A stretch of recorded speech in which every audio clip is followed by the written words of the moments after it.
Today, we are once and for all going to decide which Elektron sampler takes the crown and throw the other one in the garbage, just like the modular. Just kidding, of course. But we are going to do a blind audio test using the same exact set of samples to make the same exact beat on both the Octatrack Mark II and the Digitakt by Elektron. Unfortunately, I can't participate in the blind audio test because I have to set this whole thing up, but that's where you come in. You, my lovely audience members, are going to be the testers in this test. I'm putting my faith in you here. Oh, and by the way, if you're new around here, what's up? I'm Daniel.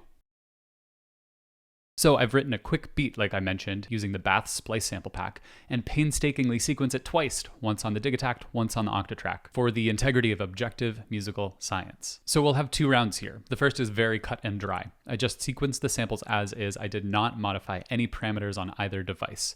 The beat is admittedly maybe a bit dull, but this will be the first round, A versus B. For the second round, C versus D, I've modified the patterns a little bit to add some rhythmic complexities, again, the same exact way for each pattern. And for the second pattern, I've also tweaked different compression, saturation, and filter settings on the two different devices, in hopes that a little bit of the character starts to shine through. And I did this in a way that I would tend to do if I were making a track with these samples myself. I'm well aware, and I want to be clear, that this isn't a purely scientific test. We're not going to be looking at waveforms. We're not analyzing frequencies here. We're just using our ears to listen to some potential differences between the two devices, because that's how people listen to music, right? So let's hop right in. I will make things clear on the screen so you can reference which pattern you're listening to. Again, we'll have A, B, C, and D.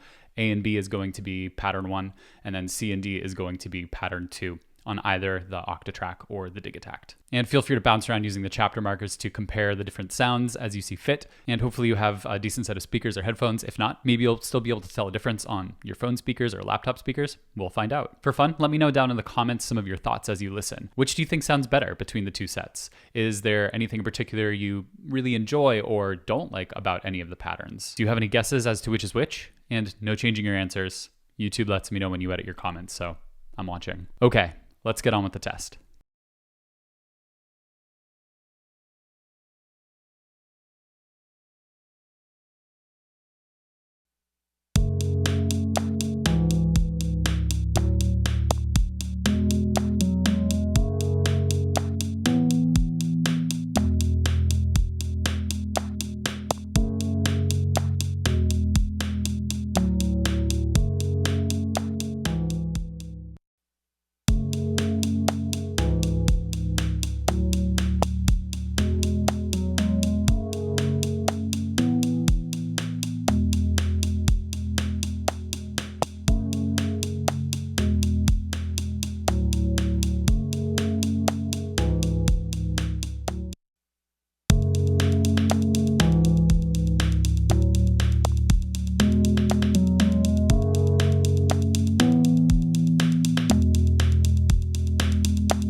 So I hope you've gathered your thoughts and taken some mental notes. Before we do the big reveal, I wanted to chat a bit about some of my thoughts on this and why I decided to do this test in the first place. After I got the Octatrack, a handful of folks actually asked me what I thought of the sound quality as compared to the Digitakt. And these things can be kind of tough to pin down when you're first getting to know a device, especially when you're working with like different sample sets and you're not doing an A/B comparison, because that's just not what most people do when they first get a new instrument. They want to make music with it. So I tried to remain kind of neutral on the matter. As time passed, I was basically trying to copy my gain staging workflow on the Digitakt and apply that to the Octatrack. But I was finding that I wasn't absolutely loving the results I was getting. I just wasn't able to pin down the same natural, punchy, sharp characteristic of the Digitakt that I really liked about it on the Octatrack. So I wanted to do this blind test so you could kind of judge for yourselves and tell me your thoughts, of course, but I also wanted to do it for my own sake, so I could do a very blind listen of how the same exact sounds sound without any further adjustments applied. So let me tell you what the patterns are.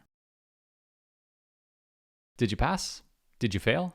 Are you frantically editing your comments? A couple of things surprised me here. I listened to both of these patterns quite a bit on both my studio monitors and my Sennheiser headphones. For what it's worth, I am a headphones mixer. It's just what I grew up doing. I know it's not necessarily the most kosher or ideal, but I'm comfortable with it. I really know how these headphones make different sounds sound and can adjust them accordingly. And I've never had the means or permanence of a studio spot to treat a room. Maybe I'll show you a view of what the rest of the room looks like right now. There's no carpet, no nothing. So with that in mind, unsurprisingly, I much preferred the Digitakt patterns through my headphones. Probably because it's what I'm used to. But weirdly enough, I actually preferred the Octatrack patterns through my monitors. I'm not really sure what this means, kind of a weird phenomenon, but I just wanted to mention it. Anyways, to my ears, in my preferred listening method, the Digitakt tracks, specifically in that second pattern where I utilize some of the gain staging, everything sounds a bit more separated. The hi-hat sound sharp and crisp, and that kick sounds like thonky and thuddy the way I know that it should, based on my familiarity with the sample. And this is honestly what I love about the Digitakt. I love how it kind of just naturally separates all of those sounds when you apply the compressor. And this is also why I've actually never used overbridge for any of my tracks, but maybe that's a discussion for a different video. So then with the Octatrack tracks, I'm hearing a final mix in that second pattern that sounds perhaps a little bit muddier, as some people might say, but listening through the studio monitors, I would actually call it more cohesive than what I was getting with the Digitakt. And even on my headphones too, I found that mix incredibly cohesive with the second pattern. What I've noticed in the couple of months that I've had the Octatrack is that it rides a very, very fine line between sounding cohesive and sounding muddy. And I really like to balance on